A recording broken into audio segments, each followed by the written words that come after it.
Well, hello and welcome again to the free lunch.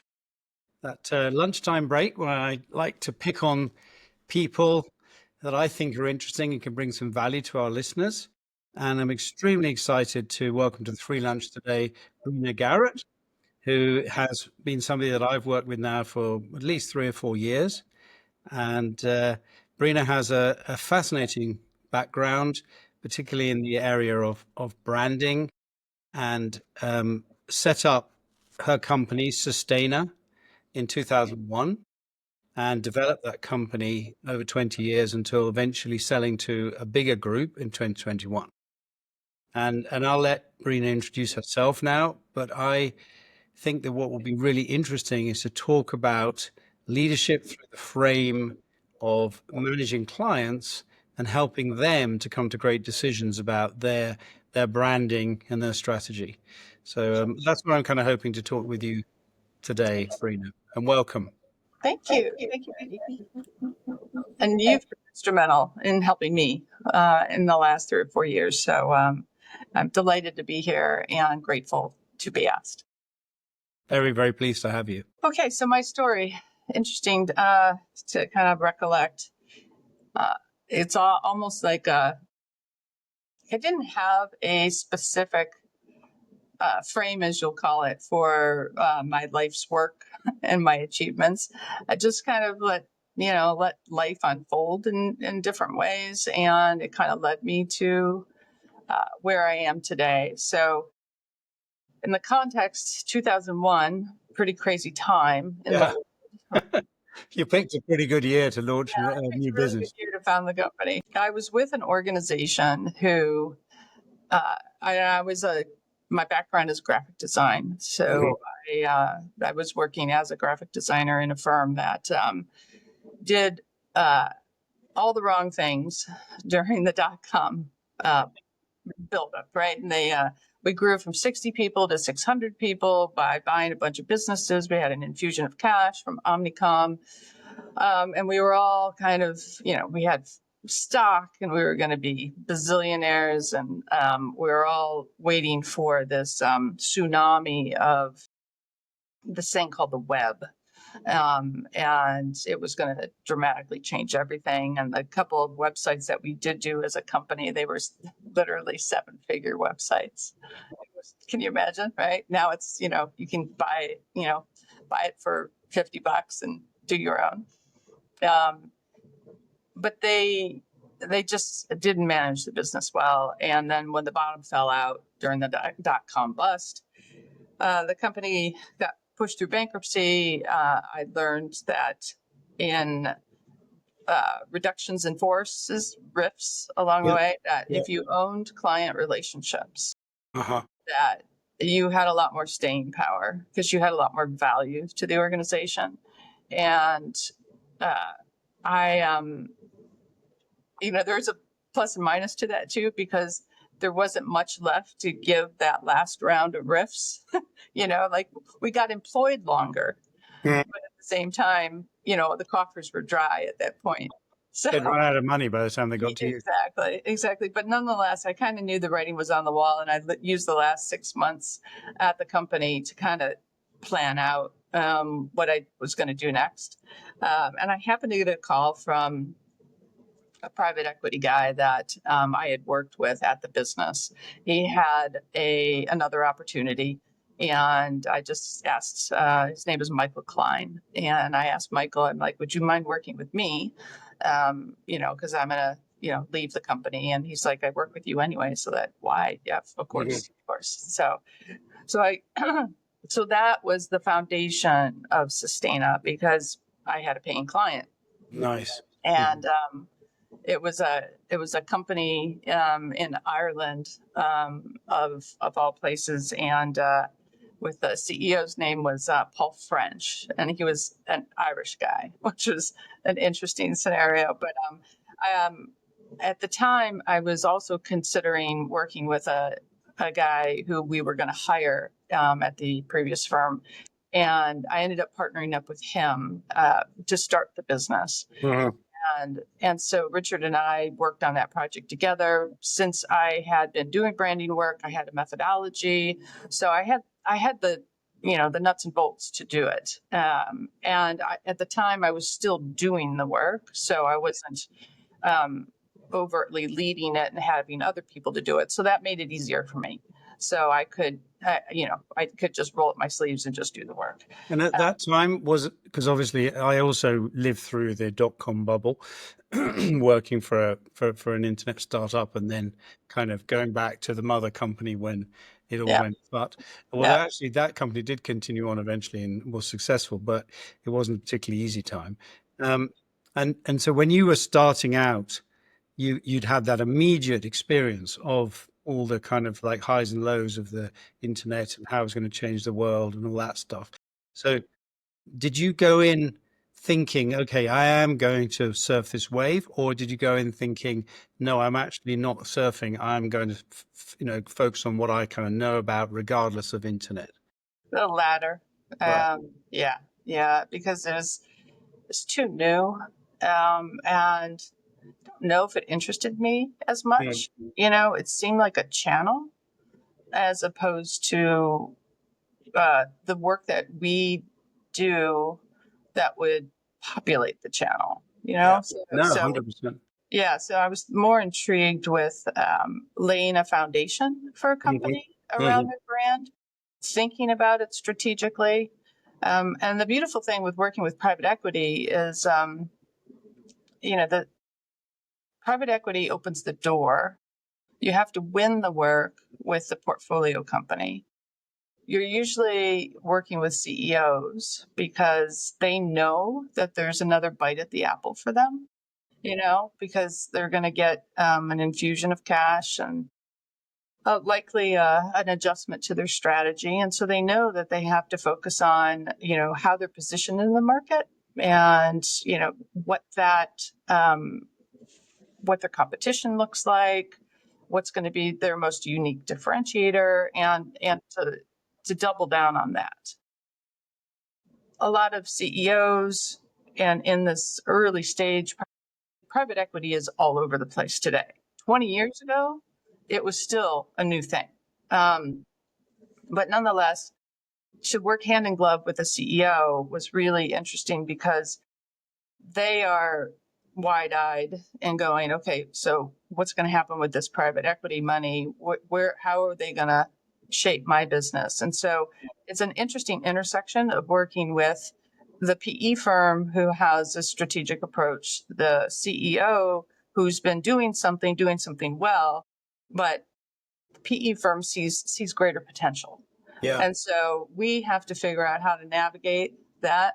And we did a terrific job with them. And what was interesting about that particular project, there was an aha moment for me because Michael Klein had called me to do a piece of work at my previous company. He called me again to do this one.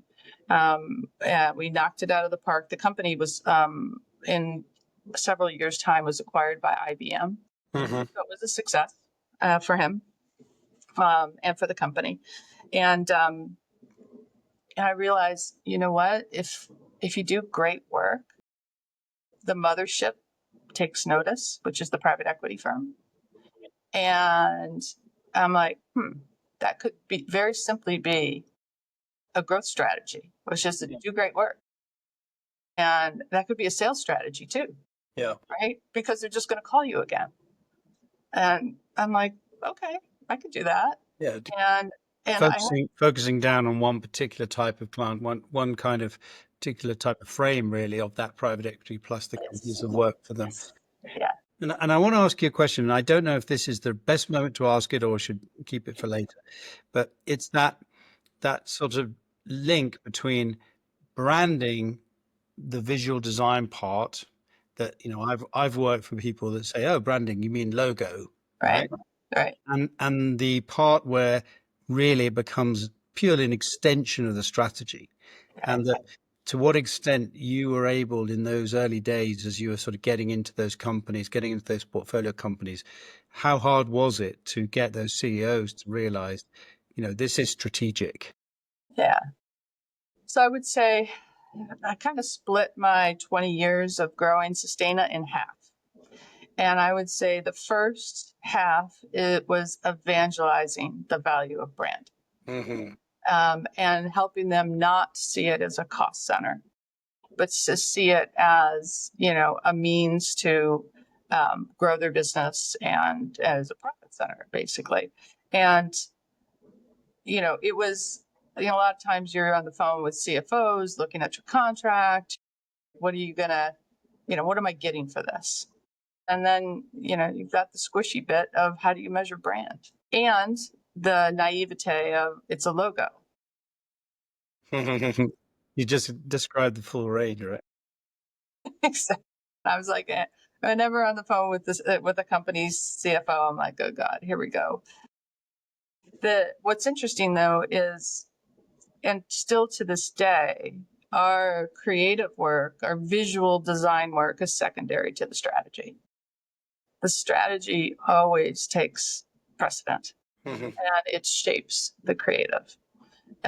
We call our work strategic creative, and it needs to be. You have to answer the ask of what the company strategy is, and especially where they're going, because inevitably with private equity, they're taking you on a journey someplace else, and they see a kernel of something that you have, and they're going to add to it, and they might pivot you in some ways. So that's the other thing that was really exciting and continues to be, is you have a seat at the table.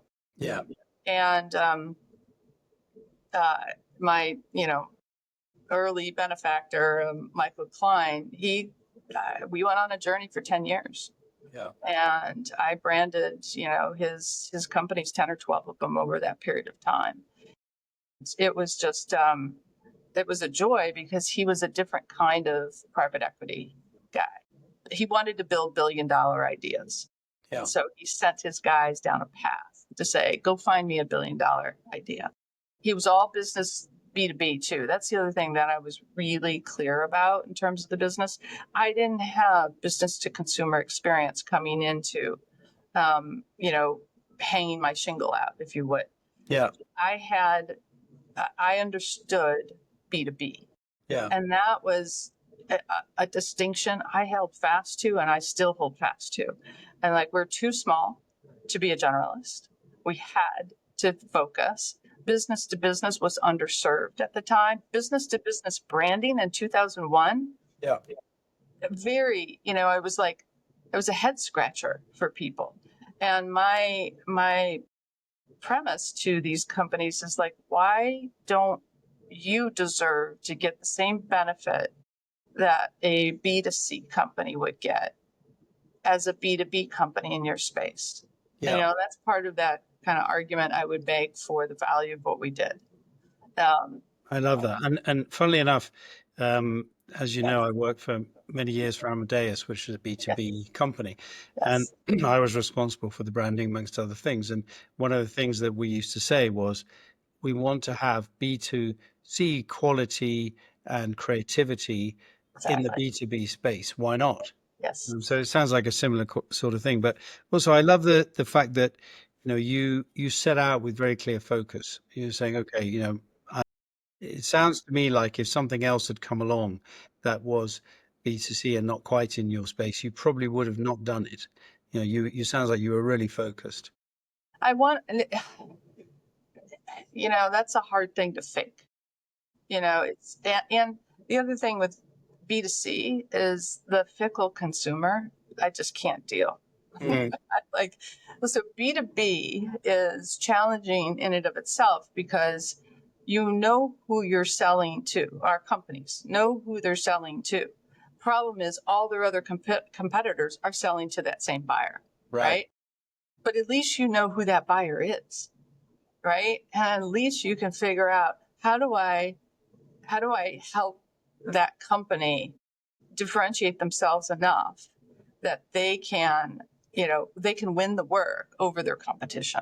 Yeah. So to me, it's like, it's a clear problem to solve with not with less ambiguity around the whims of a consumer. Although it's interesting, isn't it? Like in the B2B space, you often come up against quite technical people, right? And they're selling something quite technical. So Yes. they're the ones who their mindset is, well, this is this expensive logo. Yes. Um, and they don't want to sort of embrace the idea that it's a strategic differentiator. And I certainly know that in my experience in Amadeus that I would say we won that argument over time with all those super technical, incredibly bright people who are doing all the technology. But it took a while for them to begin to realize that how you turn up and everything looking good and everything looking consistent Yes. and nicely thought through and nice colors and good words that guess what, actually people buy that as well, to which I would always say, well, you know, tell me about how you feel about your car and why you bought it. It's not just because of the engine. You'll never Yeah. convince me of that. And it is interesting how B2B people, for some reason, they sort of need time to warm up to that idea. But once they get there, Yeah. they can really get it. Oh yeah, for sure. And I so you also triggered a thread I'll pull on that in terms of, I would say, over the arc of 20 years, a lot of our work had a bias towards some sort of technology work. Hmm. Right? And so you had these CEO founders who were more engineers, Yeah. and they were so proud of what they built. And when they were trying to sell it, because one of the things that we would ask is like, pretend we're a customer Mm. and give me your pitch. Yeah. Yeah. And inevitably, they would talk about features and functionality and how hard it was to build. The whiz bang, this, that, and the other thing. It's completely missing that the CEO doesn't care about that. They just want to know, what's the business value that you're giving me from this. And so, when all of a sudden, there's an aha moment in that when you talk to enough of our clients and you put a report together with verbatim quotes in it. You sit in a meeting and you present that work, and like the light bulbs go off, and they're like, "Oh, I get it. I get it." And in some cases, as private equity will, there'll be founder CEOs that can only take a company to a certain level, Right. and then they'll pat them on the back and say, Yeah. "Nice job," and then they'll put in a growth CEO and make the former CEO vice chairman, give us a big title, but not a lot of power to do anything. But because it's all part of that kind of growth journey, and Got so to take that to the next level, which a lot of it is about creating belief, right? yes, And not just saying, look at this amazing box that I press that button and this happens. It's the belief that this will do something and change the world. It actually reminded me. So in my book, might as well mention it. Chapter 6 is all about presenting, right? Presenting ideas. So in this case, I'm talking more about individuals standing up and presenting things, but there's this idea of the three C's of content, competence, and charisma, right? And that so many people I've worked with think it's all about content, right? And that actually, which is back to the technology or even the logo, right? It's the content part, but it's the competence and the charisma which actually have the impact. And I would argue like 90% of the impact. And the many times I've sat with very, very bright people who are having a terrible headache over one slide because they don't think that the figure's right in the graph. And you're yeah, thinking, how do I tell them it's completely irrelevant right, from the point of view of the impact you're going to make? yes, yeah, And so, yeah, I mean, in a way but isn't that also part of the skill of your charisma and competence with those people of being able to say, hey, let me try and help you to understand why actually what we're doing can make a difference. yeah. There is definitely the art and the science piece of it, right? The science is our methodology. The art, obviously, the visual work that we do, but packaging it and presenting it is the penultimate goal of, creating impact, if you would, in a presentation.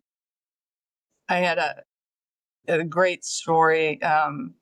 Again, going back to Michael, he had 6 children, I think, and he got really frustrated with trying to go to the movies and sit together. And he was inherently a business process guy. So he looks at the situation and tries to break it down, and he wanted to make it better. And I remember he said to me, he says, okay, I'm frustrated with taking my kids to the movies. I can't sit together. I want to fix it. I want my seats. I want to book my seats online. I want dinner reservations. I want to know where to park. I want to pre-order my concessions, so they'll bring it to us. Like that's his way of thinking. And so he got together with and he wanted to fix it. So he found 9 of the 11 movie houses that distribute films, and he told them, stop your online ticketing work. Stop. Let's do it together. Let's do it as a consortium, right? And then he called me and he's like, hey, I got this thing. I need you to name it, brand it. And I'm like, well, what is it? And it's B2C. And I was like, Michael, I don't do B2C work. I don't do B2C work.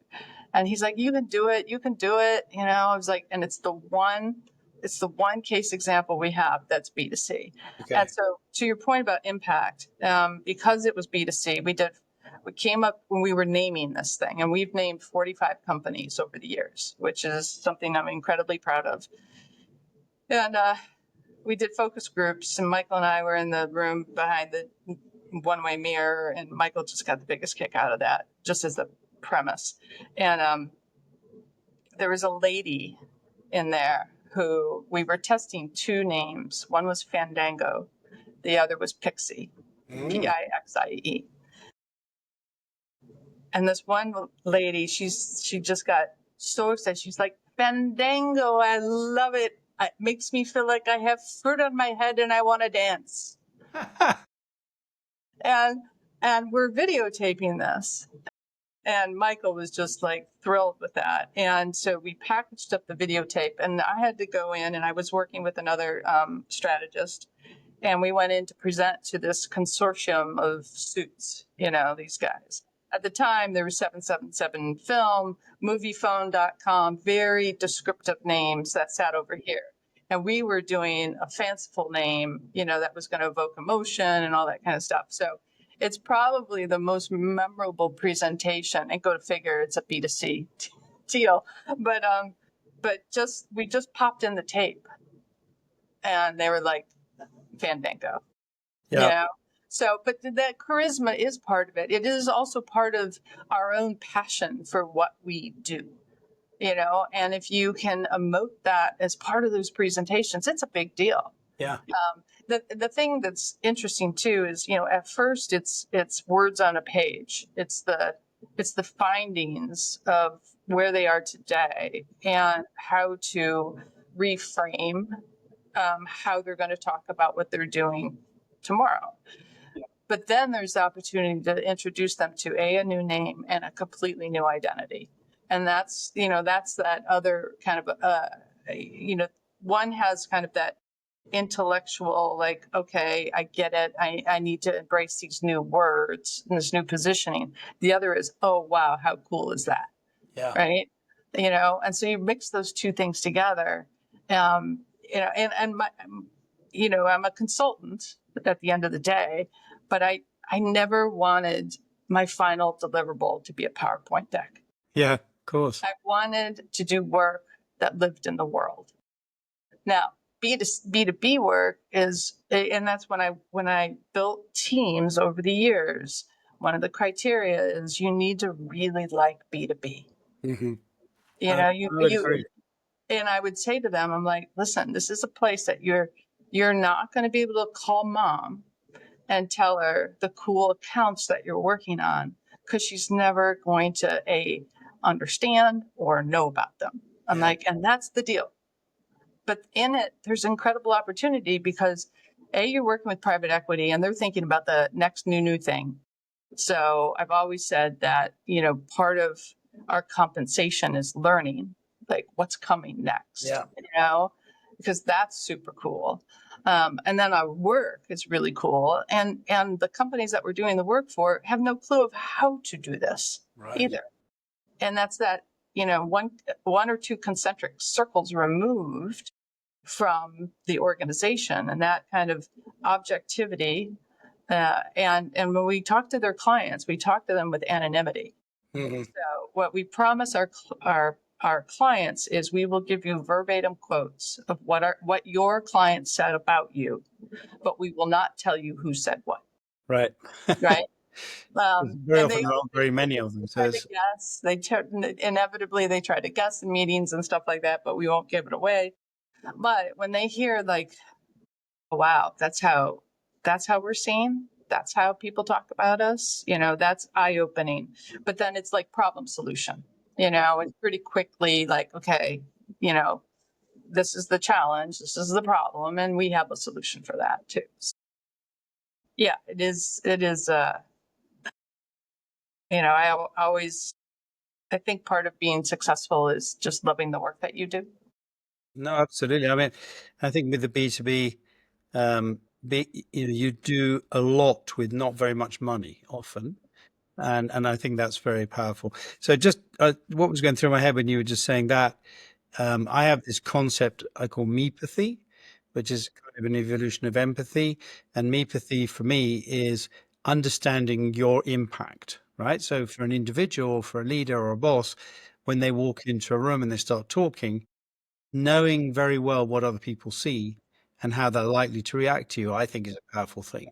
And Yes. very often when people don't have a good grip on their own Meepathy, they aren't very successful very often. And of course, there are different ways. People always say, well, how do I find out? And of course, there are a number of different ways. But what you've just been describing is corporate Meepathy or brand Meepathy. Yeah. It also, I think, is absolutely valid. This idea that companies or brands have an idea about how they're perceived. If it's a B2C situation, very often it's more obvious because it's kind of out there, right? But the B2B, there can be quite a bit of almost like corporate denial, I think. Uh-huh. And I guess it's a little bit eye-opening when you do that research for them and then they get some sort of surprising news, right? Oh yeah, there's stories. I have one in particular. So we got hired by a company that the two senior people rolling up to the CEO engaged us and liked our methodology and set us off to do this work. And as we were doing our customer interviews, we were getting some pretty alarming feedback. Because the customers were unvarnished and they're like, can you tell those guys, whatever they do, don't bring that CEO to a sales meeting? Don't bring them. And if you're talking to a set of 12 or 15 people and you hear it 4 or 5 times, that there's a thread, there's a theme. And so we got on the call with the guys that hired us, and they were so happy that we got that feedback from their clients, because part of the reason they hired us is they didn't want the CEO going to the meetings either. And so I'm like, okay, how do you want to handle this? And he's like, you need to tell them. Okay. Thanks. You're Thanks not very much. we're going to do it. I hope you send them a big fee for that. Well, actually, yeah, they actually paid us a lot of money at the time, which is pretty stunning. Um, but they genuinely believe. But anyway, so here's the crazier thing: we had to deliver it via conference call because of where they were and stuff like that. So we sent the document ahead and walked through it, and there's then the page where this feedback was.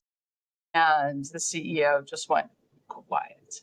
He didn't say a word, and we just kept moving on. Then I got a call the next day, and he said, the problem with your findings is you talked to all the wrong people. I'm like, okay. He's like, you didn't talk to these people. You need to talk to these people. I'm like, okay, we'll talk to them. They said the same thing. Hmm. The same thing. And so what happened in the end was it was self-awareness, Yeah. because what Back to the Meepathy. yes, he was a operational CEO. And so when he would these sales guys, these two guys who hired us, were predominantly sales guys. And he said they would wait to the CEO publish his vacation calendar so they could book new meetings with new clients. And then the CEO would see there's new meetings and he would cancel his vacation to go. And that made him crazy. And so finally, because he would go in and he would talk about how business, how whatever they do worked, and he would talk about when things went wrong, how he fixed them. Mhm. That's not the frame that you want in a new business meeting with the client, right? Yeah. So, anyways, they reframed his role, and they left him CEO, but he got the memo that there's other people that are better than you, and But your company is going to grow if you get out of its way. it's certainly a lot more than a logo, isn't it? Yes, it is. It's a lot more than a logo. Yeah. This sort of like corporate Meepathy, this kind of self-awareness, I had that experience in Amadeus too, that people love this idea. We were in the process of rebranding, and well, really what we did was we kind of tidied the brand up worldwide first of all, and then I wanted to create a tagline to go with the brand. It was interesting. The pressure, the internal pressure was to go for something like at the heart of travel, that sort of concept, right? And it was really interesting because everyone in Amadeus loved that. But when you talk to the customers, they were like, well, that isn't what you do. We don't think of you as being at the heart of travel. We think of you as being a technology solution. And we ended up going with your technology partner. And when people would say to me, well, why did you go with your technology partner? And said, well, the your is to make it a bit more friendly. The technology is that's what we do. And partner is that's what they want. Yep. And it's, it's interesting because the difference between what the company wanted to say about itself in its heart Yeah. and what people perceive the company as being good at Yeah. was so different. Yeah. No, and that's the kind of the illuminating part of what we do, and it's another colleague, Brian. He'll also often talk about uncovering. When we go in there and do our work, we're uncovering what it is, who you are, how you do your work, how clients perceive you. It's like we can't make stuff up because a brand needs to be authentic, right? So even when we've worked in competitive industries, we'll be open with, we'll call another client and say, we have an opportunity here, and I'm like, listen, it serves nobody for us to copy what we did for you for this, because you're your own authentic organization, and that's what we seek to leverage. We're not going to be, stealing their story for your story. In fact, we're going to be even more equipped to understand the dynamics of your industry. Yeah. And so they'd be like, oh, okay, that makes sense, and then they kind of got it. Yeah. So I was just going to pick up on, and I'm going to raise it again, so you're going to like it. 5 companies named, and that's remarkable. As well as, by the way, I'm from now on when I go to the cinema and I book through Fandango, I never realized I did not know that story, and I'm very excited. It makes me want to go to the cinema tonight. But in my experience in I did quite a lot of naming stuff, but it wasn't naming companies so much as naming products, and it always seemed to me to be the worst thing on my list of things that I would have to do. That was yes. the worst thing because it's so emotional, and it's so difficult to create an argument about why one name is better than another one, and there's always somebody who doesn't like it or thinks there's something's wrong or something. And so I'm very impressed that you've brought Yes. to life 45 company names. Well, I tell you, when we do naming work, I'm like really, really straightforward with the CEO. I'm like, listen, we all agree we need a new name here. We've done this before. We have a process. You follow the yellow brick road. the process works. Have faith in the process. But let me tell you, when we come in, we're going to present 6 to 8 names for you. You're going to like Newco better. Mm-hmm. I promise. It's Yeah. the human condition. Yeah. Something that is new, is foreign. It's like an antibody that your body wants to reject. And it is just, it's not gonna feel good. And I'm like, listen, you need to have the trust that we've thought about these names. We'll have rationale for them. We'll have a story for you to tell about them. We'll pair them up with a tagline to your point, because that's another storytelling device. And depending on the type of name you have, you need to have a specific kind of tagline too. And when I do very deliberately lower the bar, because it's just like, because inevitably that's what happens. And we will have run it through trademark. We will have risk ratings in terms of, um, you know, can you get the trademark? What the hurdle is going to be? Is there infringement risk and things like that? Like, we cover all our bases, because we've done it so many times. And I would say over the 20 years and now 23 years, it's harder and harder and harder because the good ideas are taken. And so that puts you in a dynamic where you have to make up a word. Yeah. Take that to a technology CEO when you walk in with 6 words that you've never seen before, right? But also because the thing that's interesting, I think, about the whole naming process is that there's a tendency, and it's back to that content charisma thing, right? Which is that people, when they're trying to make a choice, they try to be rational. So that if they are property consultants, they want something with the word property in it, or Yes. consultant, Yes. or Yes. house, Yes.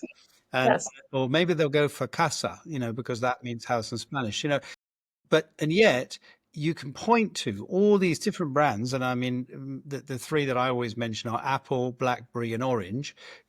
Three brands that are in the fruit bowl, and yet immediately mean Yep. something to you when you say them, right?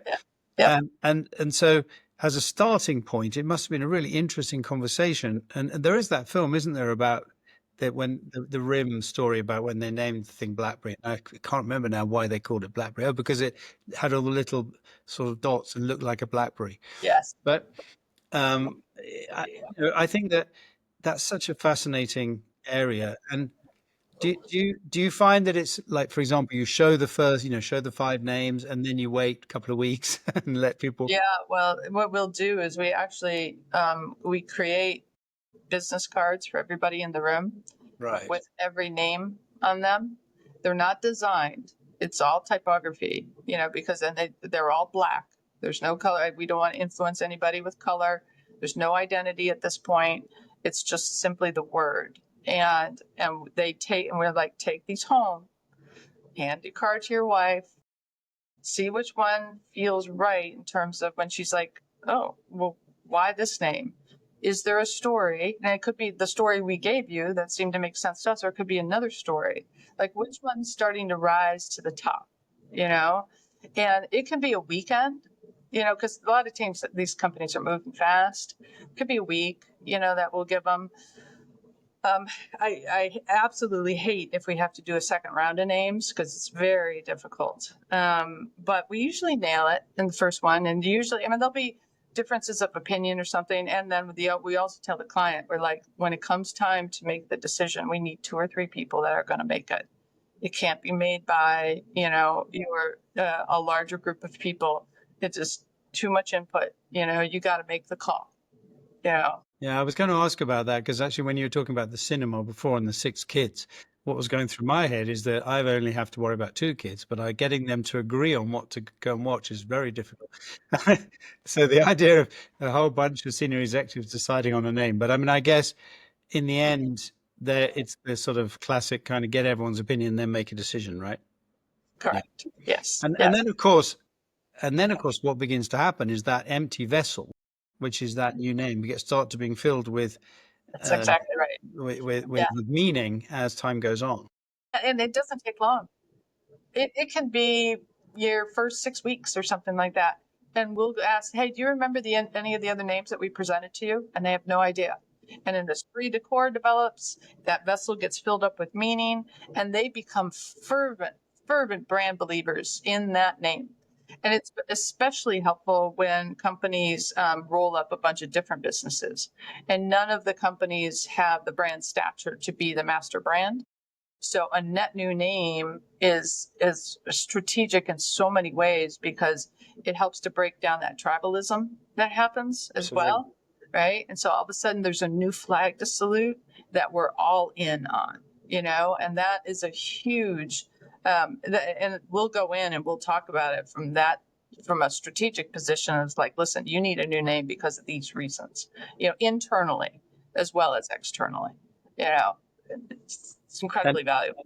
And it really, I mean, leadership is the word here, because it's creating belief, it's creating confidence, it's creating the idea that if you go down this route, it's going to work for your business, it's going to happen. And then people start to come together and they get behind it, and suddenly, instead of it all being a big headache, it starts being something exciting, right? And so Absolutely. if you think about it, it's a lot of responsibility for someone like you. You're coming into a company and you really do kind of, you do open heart surgery on them, and then Yes. sort of sew them back up again and send them on their way. Yeah. And Well, I'll say it again, it's not just a logo. no, it's not. And it's interesting too, because in the early days, you're faking it till you can make it, right? Um, you're communicating confidence. You're communicating passion. And the passion stuff is just comes naturally, but to give them reassurance that this will work, Yeah. you feign that it'll work. But over the years, when you do it so many times and you have that one slide that shows how many times you've done it, that allays their fears, and that trust is there, and that seat at the table is there. And they just kind of, they're still going to have human responses to what you give them, but they're going to have much more confidence that this is going to work because we have a track record of it working. And they're looking at you to give you that, they're looking to you to give them that confidence, that they want to believe in you, that you've actually got the solution, because they're Yes, very much out of their comfort zone as well, right? I mean, completely. this is not what they do. This is not No. their clever box of tricks that press that button and something happens. This is something very complicated. And then the private equity doesn't know how to do it. I mean, that's why this is an interesting, stay in the PE lane, do good work, let the work come to you. That's your sales strategy. Because the other thing is too, you got to be damn smart too, because these guys don't suffer fools. Yeah. You have to have an air of confidence that, we've got this. And they don't know how to do it. The company doesn't know how to do it. So it's a mystery to them. So that's the reason that we show them our process. And like naming a company, there's a 9-step process to doing it. Yeah. And here it is. Yeah. And we were going to follow this yellow brick road. Our methodology, same thing, So that gives them kind of at least intellectual confidence that, hey, okay, there's a playbook here, right? Absolutely, 100%. Yeah. And then there's this incredible emotional power of brands, right? And you mentioned the thing about kind of rebranding under a new name, and once again, just going back to my own experience in Amadeus, that what we had a situation was that Amadeus was this name for kind of just about 90% of the business, right? But then there were these other new names that have been allowed to come into action, and Yes. and the people who worked for them, they thought that they were just like the sexiest thing on the planet, right? And they were so brand loyal to their smaller brand and all that kind of stuff. And so it was actually a lot, they fought really hard to keep those brands. But in the end, we killed them. We killed the smaller brands in order to get that energy back into the That's right. original brand, which, by the way, was so totally the right thing to do. Yes. And yet the Yes. pressure at the time was, oh, no, Yes. you can't get rid of this energy. You can't get rid of this emotional connection with this new small brand because we're like a startup within the business. And it's like, well, yeah, but That's great. The only thing is, this isn't a startup business. Yeah, exactly. And there's times and places for depending on the strategy of the company. But I would agree with you in that context. The I have a great friend and brand strategist extraordinaire, and he said this one line, and I've said it 1,000 times. Brands have an amazing centrifugal force. They just want to blow apart, Right. right? And so keeping that brand together, keeping that brand consistent is something, and like you couldn't have those straggler names for your business. But there are businesses that have a flagship brand or product that they can't. Like there's other reasons, there's other business reasons why it has to coexist. We do a lot of brand architecture work. Like as an example, Dow Jones owns the Wall Street Journal. The Wall Street Journal is a very well-known brand. It's not going to become the Dow Jones Journal, right? I So, mean, there's an example. That's a great example of that's a flagship product brand that lives in the Dow Jones world. But that's a brand architecture issue, and that's a very deliberate choice that you need to make.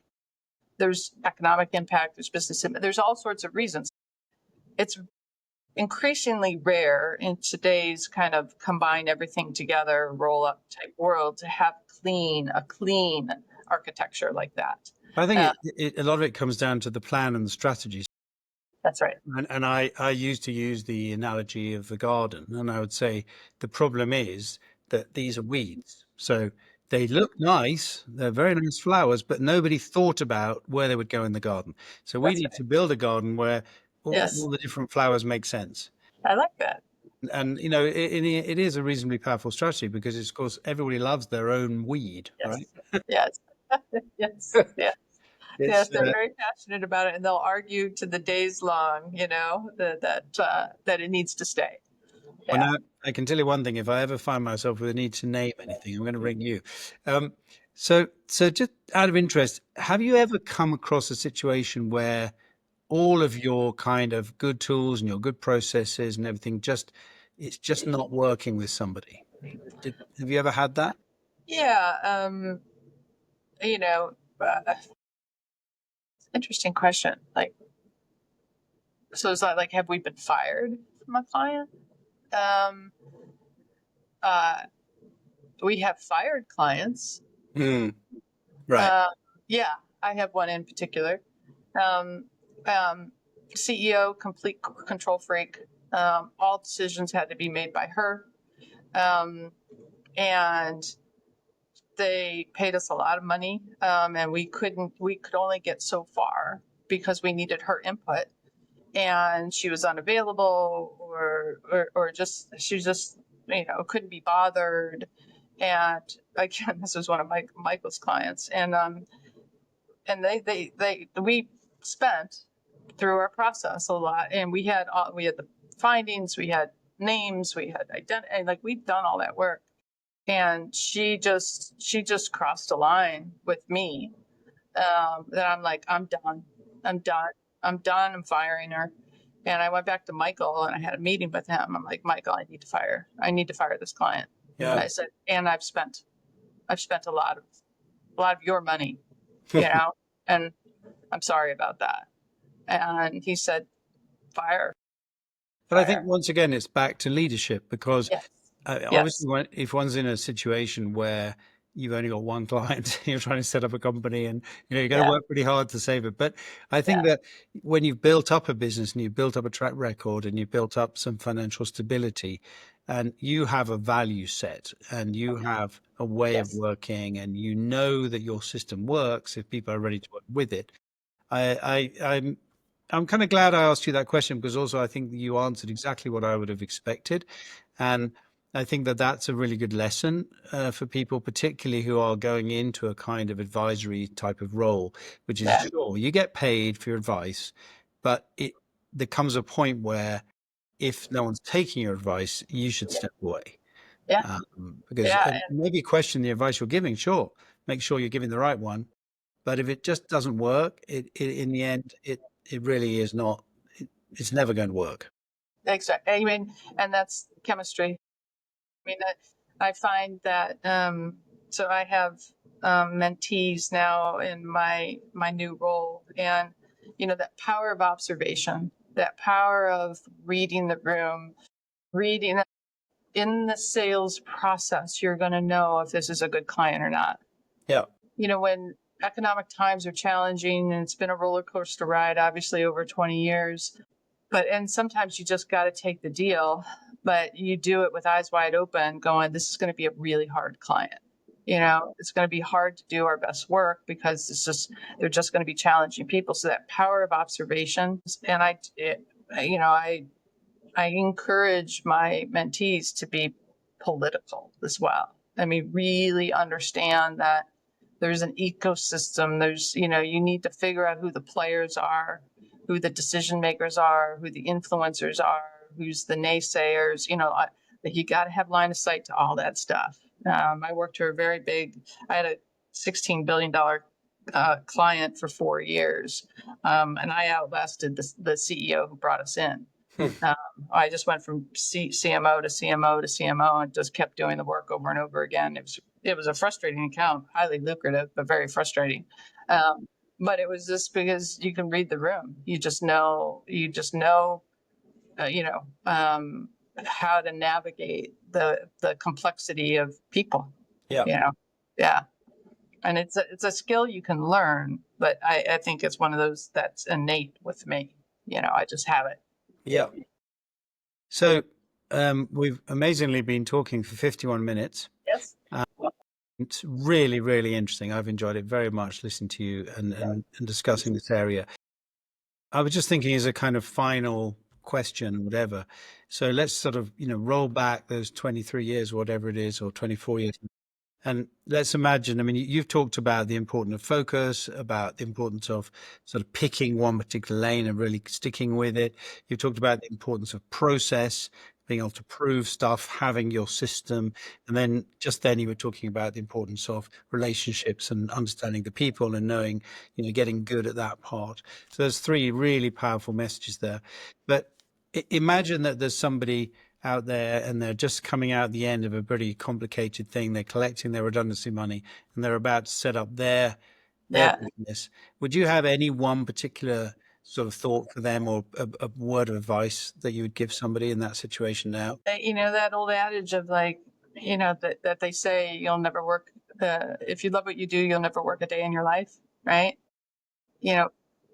Figure out something that you genuinely love to do, and figure out a way to make that work for you. I mean, that because it's just like, it doesn't feel like work, it just, it's, it has its foibles, it has its ups and downs, but at the end of the day, if you're doing something that you're passionate about, and that passion can be infectious when you find great people to surround you and join you in that. But if that's missing, and it's mechanical, it's rote, it's like, this looks like a good idea because it could be economically beneficial, but you don't care about it. Yeah. Like, you gotta care. It's almost like the charisma part of the charisma competence content, right? It's like very difficult to define exactly what charisma is, but if it isn't there, it's not there. And if it is there, it's there. And so I think what you're saying is, whatever you decide to do, find your charisma with it, right? And find that love element where you wake up in the morning and you're excited. Exactly. Yeah. And and for us, it's, I have a wonderful team, self-starting, passionate team who, at the end of the day, we're solving problems, and we're doing it in a creative, and strategic way. And, if you get to do that for 23 years, that's pretty cool. Fantastic. All right, Brenna. Well, I think we'll call it to a halt, because I have my rule. I want to stick within people's lunch hour, their free lunch. And it's been an absolute pleasure talking to you. Thank you very much indeed. And I wouldn't be too surprised we're coming back for more at some point, because I feel like there's many, many, many areas we haven't covered today. But I would be delighted, and I can't thank you enough for your help and advice over the years. And thank you for the invitation. It's been an enormous pleasure. Fantastic. Well, thank you very much, Brenna. Take care. Thanks, Eddie.